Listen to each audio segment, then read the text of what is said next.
Good morning, everybody. It's Andy speaking. It's the 30th of April, and this video is, I guess, to celebrate in a way, but to let you know I'm now at my 38th week without taking any alcohol, which I'm, pretty happy with. And surprised at, as I've mentioned many times, that I could get to this stage. But we are here, and I see right now no reason why I wouldn't continue as is. There's not been any real challenges over the last couple of weeks since I made my last video around urges to drink. I've had two social occasions, both of which did involve alcohol.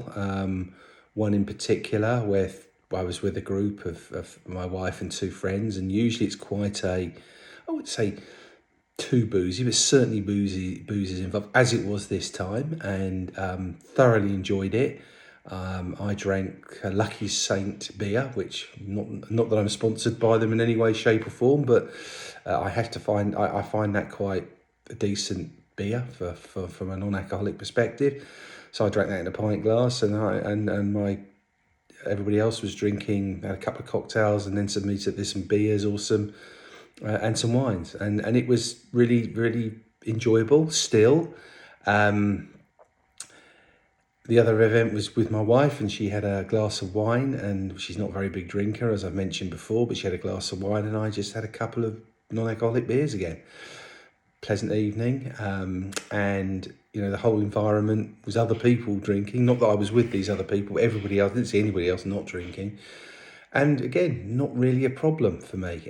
Maybe I'm just lucky in that regard, but we continue on, still with the perpetual question about, will I go back? Will I try and become moderate?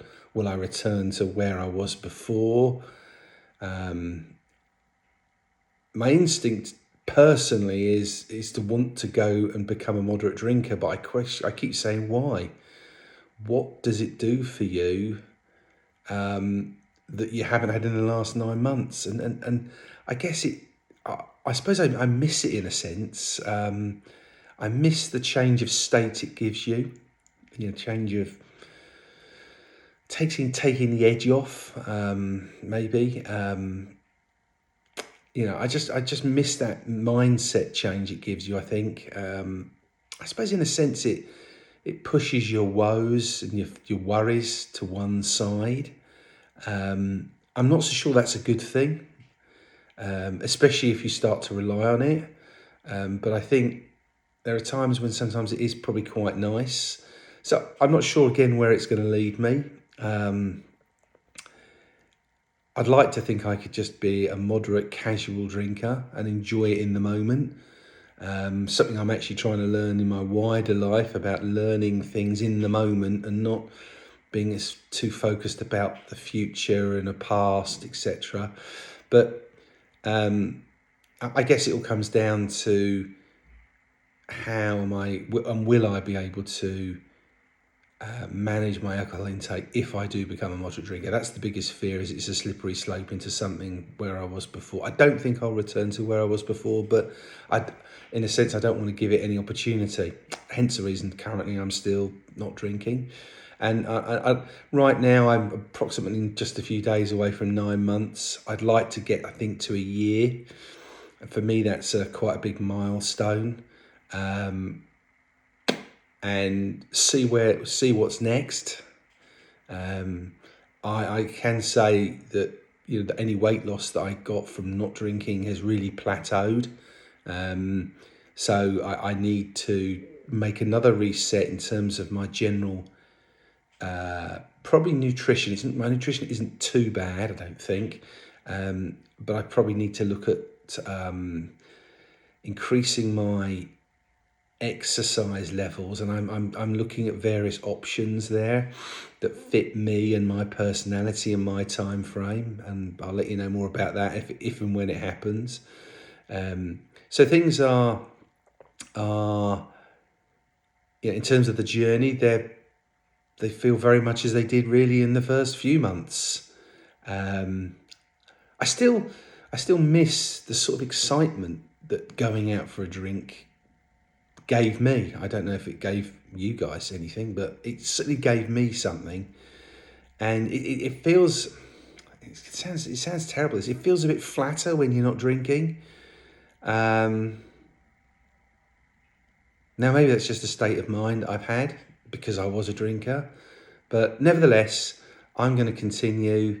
And I hope that if you're one of those people as I was going to say 9 months ago, it was a lot longer than that ago, who started to, just question a little bit about your own circumstances and your own position with it, alcohol. I hope something from this series of videos is useful for you, even if it's only one sentence. I hope that you can pick something from it and realize that if you're a normal guy like I am, or girl, you can make a change, and quite a big change. So that's what I intend to continue with, is this period of change, and we'll see where it leads me. It has been, I think some people have been surprised. I think my wife's been surprised that I've managed to keep it going so long, and questions whether I should be a moderate drinker, rightly, in my view. I think I do question a little bit about, take the friends we went out with, whether, I know they like a drink, as when we used to get together, it was always my wife driving. She doesn't really drink very much.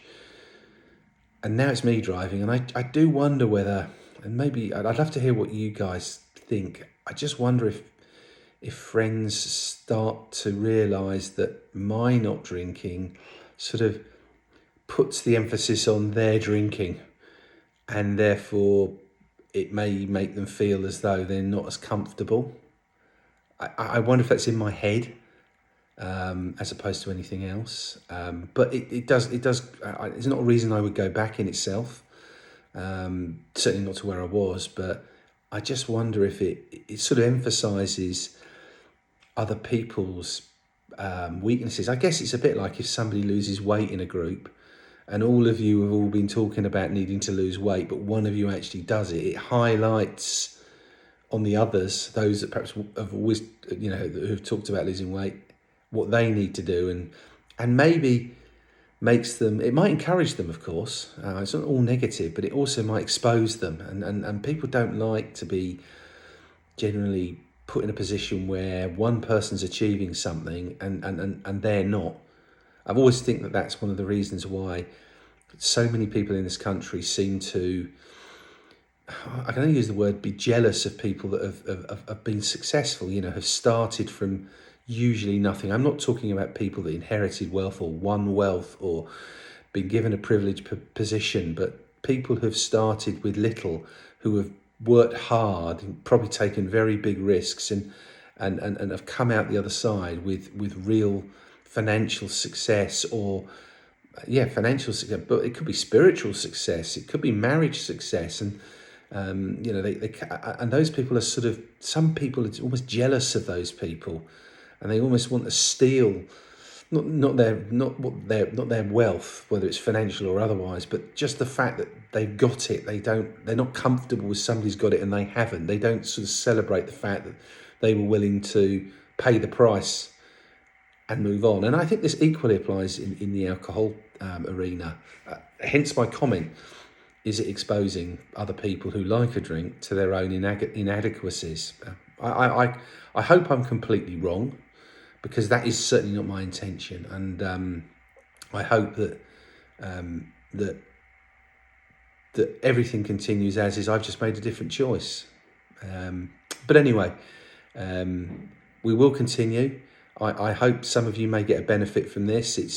It's been, for me personally, as I look back at my videos over the last 9 months, quite therapeutic for me. That was the purpose of this channel, was to make a diary for myself, to make a reflected commentary around what I was thinking, how I was feeling, the problems I'd had, if any, and my experiences over this journey. I also hope that it could help others, because I've certainly been helped by other people's stories. So yeah, I hope it does something for you. If it doesn't, I hope you never have to frankly look at it, because if you do, you've probably got a little bit of a reset you need to make in your life with alcohol. However, as always, in the meantime, maybe put the drink down. Bye-bye now.